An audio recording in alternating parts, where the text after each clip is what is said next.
Welcome back, viewers.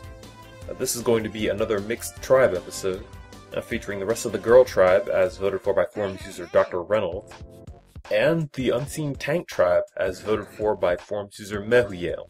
And sorry if I mispronounced that. This first battle is going to be another bit of Kotara's crash course, but at least I'm not using Gunborg, so I can mix it up a bit.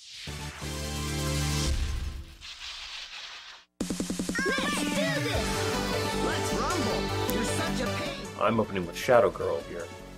She's a lot like Teleport Ninja, except she doesn't have any long-range attacks, and her Shadow Slash doesn't require charging up.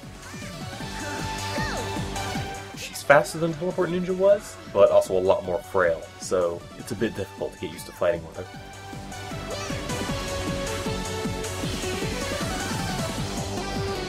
Your main source of damage to Shadow Girl is going to be comboing from single slashes into a Shadow Slash whenever you can. Though with such low HP, Shadow Girl doesn't really hang around for too long. Next up is Command Girl, and you could call her Shadow Girl's opposite, in that she doesn't have any melee attacks, only her lasers. Fortunately, they're good enough to more than make up for the lack of close range options.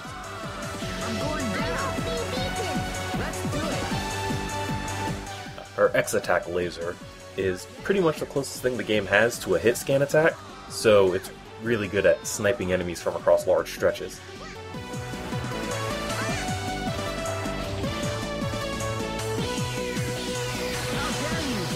Fighting with Command Girl is a bit of a balancing act, as if you get too far away from the enemy, your only reliable attack is the X-Attack laser, and you don't have much ammo for that.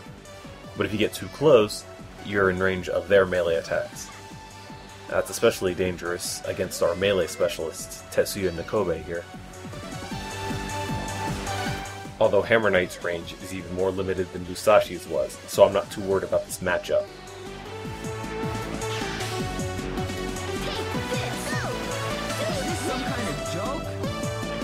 Now that Chainsaw Knight is a different story though. If either of our Borgs get grabbed, it'll probably be the end of it. And there goes Command Girl. Next up is Cyber Girl. Essentially an upgraded Battle Girl, although she replaces the missile attack with her Double Blade Claw. It's her most damaging attack, but it's a little difficult to land, being a melee attack and all.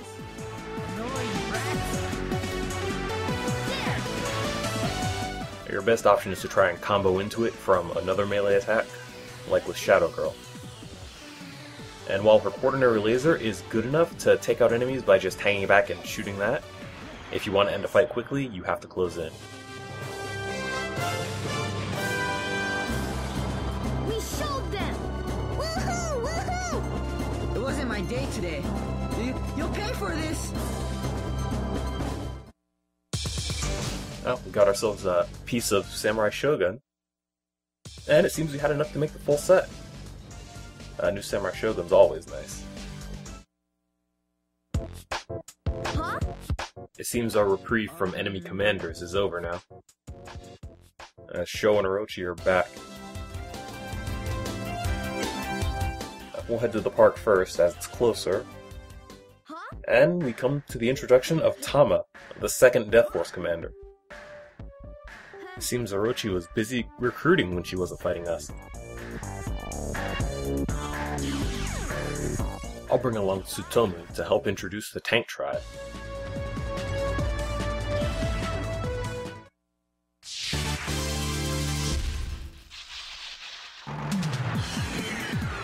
It's clear how this is going to end. Anyone who is against the Death Force will be punished. Yes, meet Tama. His specialty is Fortress Borgs, and his partner Death Arc is a modified Sirius. In story mode, this is the first time you encounter Fortress Borgs, and it was certainly a surprise to find yourself standing on top of the enemy. I'm using normal tank here.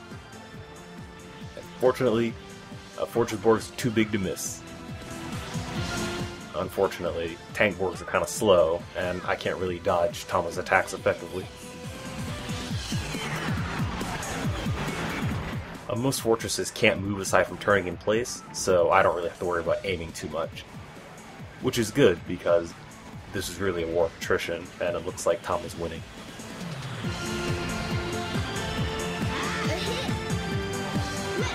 Every defeated Borg does power up Orochi's AKUMA Samurai, but nobody's running a big enough force for that to be a real problem. So next up in my force is Victory Tank, essentially the tank counterpart to Victory Jet from earlier.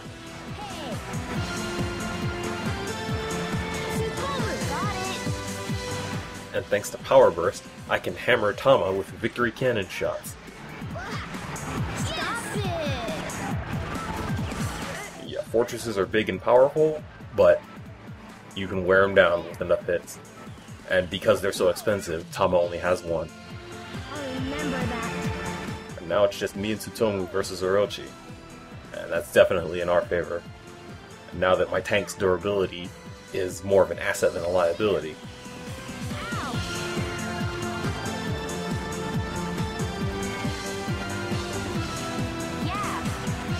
Yeah, you saw even Victory Tank is able to get out of the way of Orochi's switching.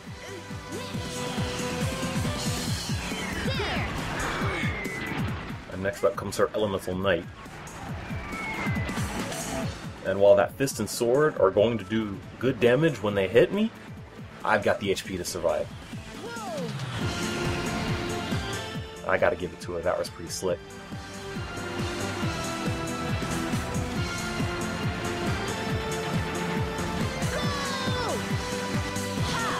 Oddly enough, despite Victory Tank being more expensive than normal tank, its shots are smaller. And it's generally a bit faster. It's kind of a light tank to normal tank's medium.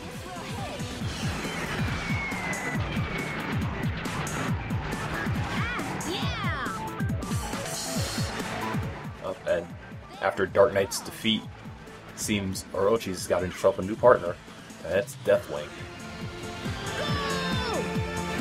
We fought with Deathwing earlier in the Wing Tribe episode, but now we have to fight against him. And wow, it's really obnoxious, especially when I can't dodge very well. Luckily, we've got more damage output, so we win. Go us. We showed them! That'll do. Darn! This is insane. I never lose. Well, there's a first time for everything. Oh, we get ourselves an AKUMA Samurai. And our own Elemental Knight.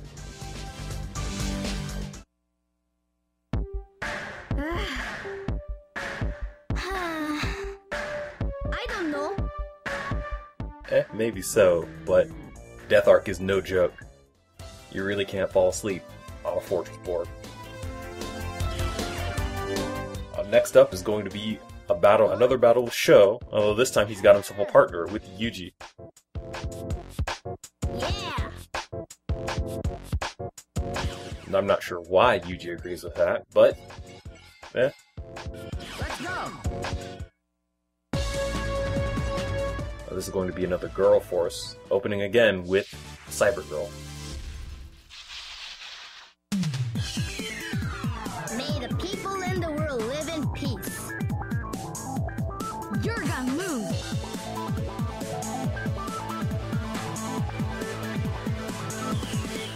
And if you remember our own use of the Knuckleborg tribe, you probably recognize Jack there. Yes, that's Yuji's partner. And as it suggests, Yuji's specialty is Knuckleborgs. He focuses on divers, but he does use the other Borgs as well to pad out his force. And unfortunately, that does mean Cybergirl can't use her best attack, as getting in the Jelly Scope would slow her down enough that the double-blade claw wouldn't connect. Or at least, Yuji could knock me out before it happens. Or he'd be just out of reach. Either way, it's probably not going to hit him with it. Okay, I'll try this time. And while Sho spreading around those power scopes isn't really heartening, especially when Bladewing and Garuda show up, I really want to get rid of Yuji first, because I don't want Jelly Divers on the field when Bladewing shows up. Is that all you got? I was told now! almost had it. What? Take this! Here, tough good! Take this! It's something different! You can see Cybergirl's a really good board for her cost. Go! I'm on my way! Do it! She's a little pricey, but you do get a lot of worth out of that, especially those 4 lasers.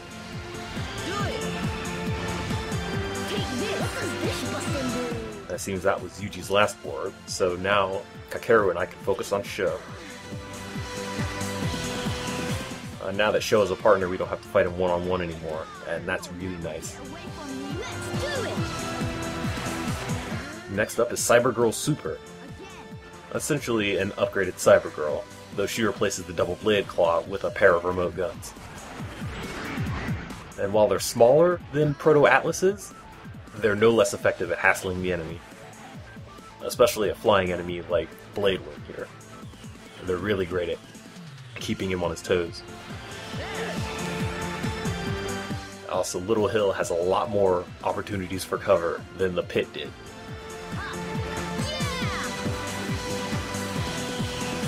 And because I have Kakeru to help take some of the edge off, this fight is a lot easier than our previous fights with Sho have been, weirdly enough.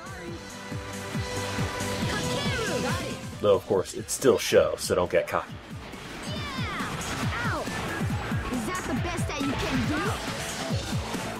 I might want to save Power Burst a little later, so I have it against Garuda. But it's too late now. Again, Cybergirl can't really dodge that blast, and it's too big to get out of the way. Unfortunately, I can keep them off balance with my remote guns from behind this tree stump, because the guns fly through obstacles. Though they can be hit, and if they do, they'll just return back to you without firing.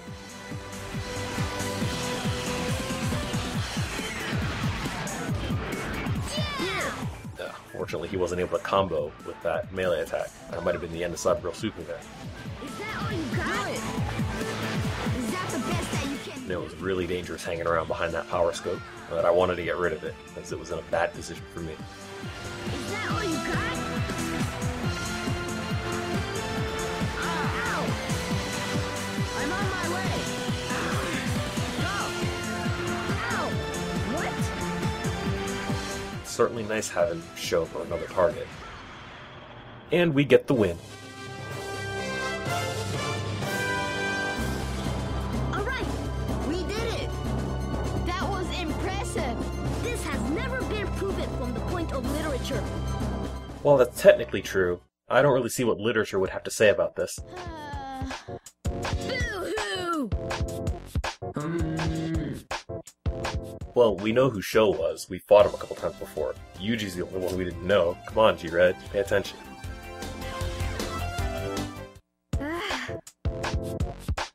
Seems Sho and Yuji fought with Orochi and Tama. It's nice to see that whole anyone who uses Gotcha Borks is my enemy thing being taken seriously, because before it seemed like he was just picking on us. We'll be using a mixed force here, and fight Sho and Yuji in the pit with Usagi. Let's get serious! I'm gonna win. Peter picked pickled peppers perfectly. Now, this is Victory Machine. If you've seen any of the Arena Watch episodes, you've seen it in action. Essentially, it's Victory Tank and Victory Jet mashed into one board, and you could change between them with the X button. What does this button do? Well, Victory Jet was kind of lackluster compared to other airborgs. The Jet mode of Victory Machine is great.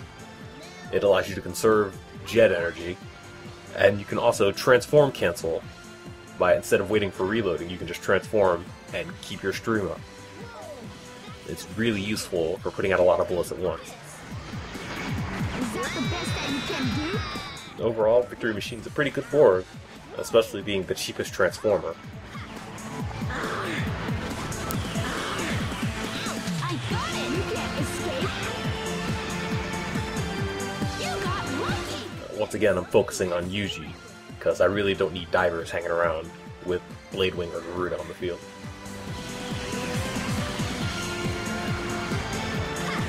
it seems like Sho's putting out a... Get off! Get off! There we go. Sho put down a lot of power scopes here. And with not a lot of cover in the pit, that's really not good for me. Especially with those explosions are coming. Yeah. And here we see why tank durability isn't always a good thing, as Blade Wing's sword can deal a lot of damage even if it just clips you. And because you're a tank, you don't get knocked away as easily. And it can cut your HP really quick. Oh, that was a bad fly. And that's the end of Victory Machine. But next up is Killer Girl. And like Command Girl, she also has an X-Attack Killer Laser that is pretty close to a hit scan attack. Now that does help negate Sho's advantage here in the pit, but Killer Girl is kind of frail, so I really can't afford to take too many hits.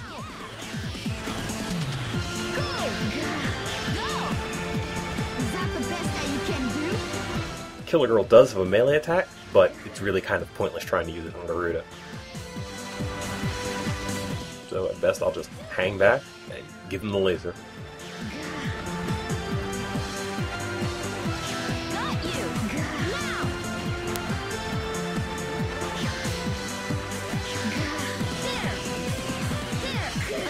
Oh, I took that square in the face. Killer Girl doesn't have much left. Is that the best that you can do?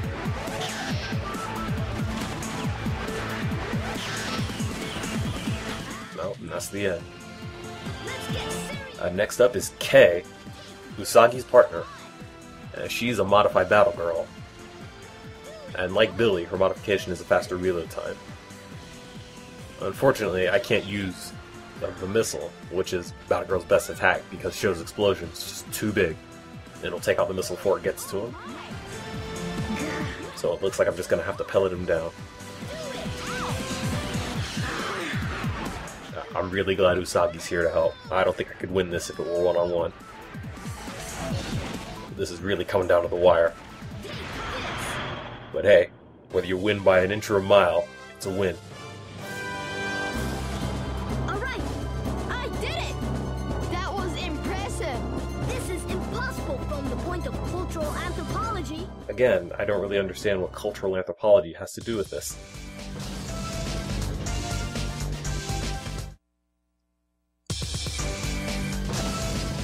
Another Blade Wing. There's some good prizes this episode. Huh? And apparently, Sho and Yuji took that from Orochi and Tama, and we just took it from them. What is it, though?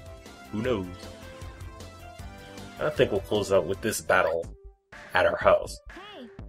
I'm not sure what Orochi's doing here, or how she knew we had the Death Crystal, but if we're gonna protect it, we're gonna need some muscle. I'll be using another girl force. Let's go! Easy. Anyone who is against the Death Force will be punished. And if you're worried about how I put the Newborgs at the back of the force, don't worry, you'll see them here.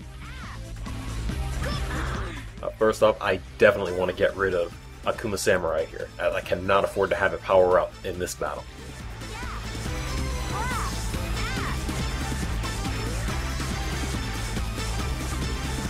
You may be wondering what I'm talking about, because it's just a couple of Omegas, right?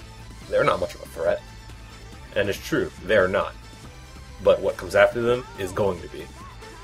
So, if I could, I'd like to get Orochi out of the way first. But that's probably not going to happen. Still though, I don't want to lose track of Elemental Knight, as it can really put some damage on when you're not looking.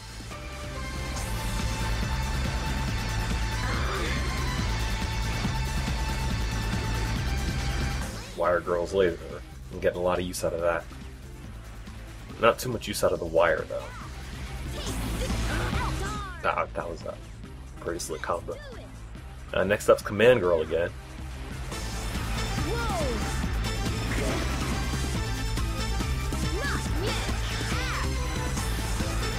And I misestimated my slide there, so I ended up firing at nothing.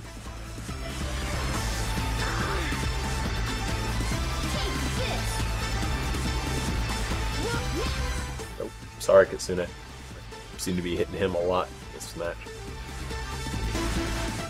But now you're starting to see where the enemy force gets its power from.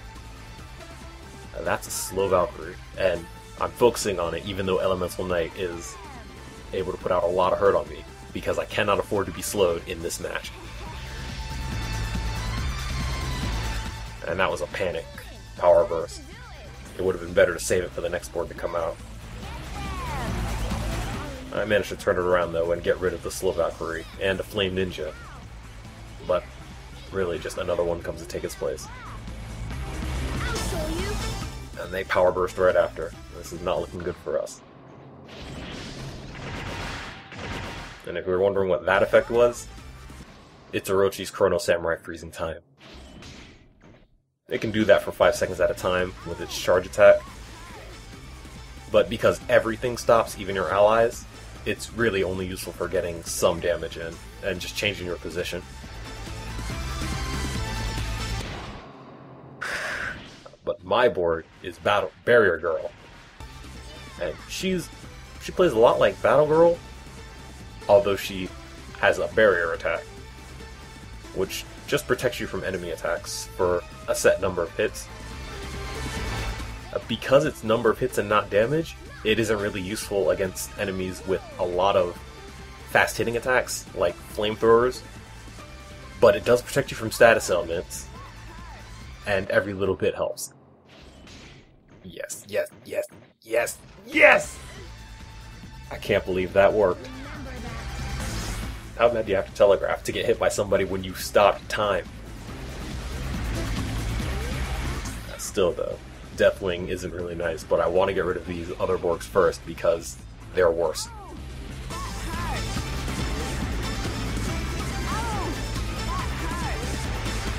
Yeah, as you can see, it's not much fun being on the other side of those flamethrowers there. So this is really my comeuppance for bringing them out so early in the game.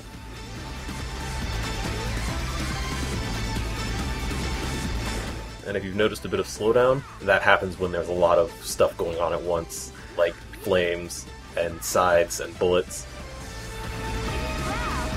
And if that shot went right through that Flame Ninja to you, don't worry, it did to me as well. Oh, and with the enemy power burst, Barrier Girl's gone.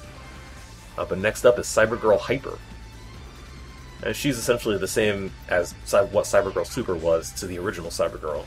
She adds an extra 2 remote guns and some more HP. Kitsune, time to do it. Now that we can fire back our own power burst, I think we got this match down. Especially when I can send out 4 remote guns to chase down a single Borg. It's great. Now the cover here is not quite as effective as Little Hill was, but it does its job.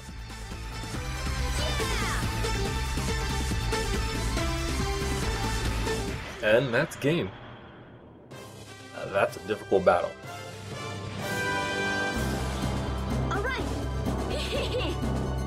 Darn. Orochi said she was holding back earlier. I believe it after that. No prizes, but we have protected the Death Crystal. So, good on us. Thanks for watching.